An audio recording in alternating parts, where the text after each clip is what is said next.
મિત્રો, આપ જોઈ રહ્યા છો વડોદરા 24 અવર્સ ન્યૂઝ ચેનલ. હવે જોઈએ અગત્યના સમાચાર. ચૂંટણીને લઈને વડોદરા પોલીસ એલર્ટ. વડોદરાના મુખ્ય માર્ગો પર સઘન વાહન ચેકિંગ હાથ ધરવામાં આવ્યું. કોઈ પણ ગેરકાયદેસર હેરાફેરી કે ગુનેગારોને પકડવા પોલીસ સતર્ક બની. ચૂંટણીને લઈ વડોદરા શહેર પોલીસ એલર્ટ. વડોદરાના મુખ્ય માર્ગો ઉપર કડક વાહન ચેકિંગ. કોઈ પણ ગેરકાયદેસર હેરાફેરી કે ગુનેગારોને રોકવા પોલીસ સતર્ક બની. દેશમાં લોકસભાની સામાન્ય ચૂંટણીને લઈને ચૂંટણીનો માહોલ જામ્યો છે. ત્યારે વડોદરા શહેર પોલીસ દ્વારા ચૂંટણીને અનુસંધાને ચૂંટણી પંચ દ્વારા કડક આચાર સંહિતાનો અમલની સૂચના અન્વયે વડોદરા સી ડિવિઝનના એસીપી અશોક રાઠવા અને પોલીસ સ્ટાફ દ્વારા ખંડેરાવ માર્કેટ 4 રસ્તા નજીક વાહનો ચેકિંગ ઝુંબેશ હાથ ધરવામાં આવ્યું છે. સી ડિવિઝનના એસીપી અશોક રાઠવાએ જણાવ્યું હતું કે વડોદરા શહેરમાં ચૂંટણીલક્ષી આચાર સંહિતા હોય, જેને અનુસંધાને વડોદરા શહેરમાં ફૂટ પેટ્રોલિંગ તેમજ વિવિધ વિસ્તારોમાં 25 જેટલી ટીમોની રચના કરવામાં આવી છે.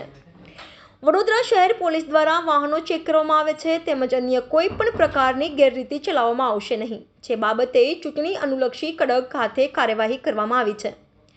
વડોદરા શહેર પોલીસ દ્વારા વાહન ચેકિંગ સઘન કર્યું છે. બીજા રાજ્ય કે જિલ્લામાંથી ગુનેગારોના પ્રવેશ કે ગેરકાયદેસર કોઈ હેરાફેરી અટકાવવા પોલીસ દરેક વાહનનું ચેકિંગ કરી રહી છે.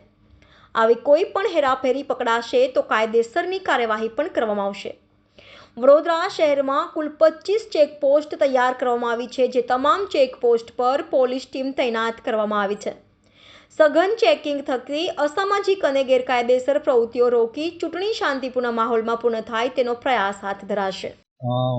આગામી લોકસભા 2024 જે ઇલેક્શન યોજાવાનું છે એના જાહેરનામાથી 16/2024ના રોજ ઇલેક્શન કમિશન દ્વારા પ્રસિદ્ધ કરી દેવામાં આવ્યું છે અને એના અનુસંધાને સીપી સાહેબની સૂચનાથી શહેરના વિવિધ પોઈન્ટ પર વ્હીકલ ચેકિંગ પોલીસ દ્વારા કરવામાં આવી રહ્યું છે. જેમાં જે પણ કોઈક કાળા કાચવાળી ગાડીઓ છે અને જે પણ કોઈક નિસંત લોકો છે, શંકાસ્પદ લોકો છે ફરતા જણાઈ આવે અને વ્હીકલ ચેક કરતાં કોઈ પણ પ્રકારના હથિયાર કે લિકર કે બીજી કોઈ પણ વસ્તુ મળી આવે તો તેની સામે કાયદેસરની કાર્યવાહી કરવા.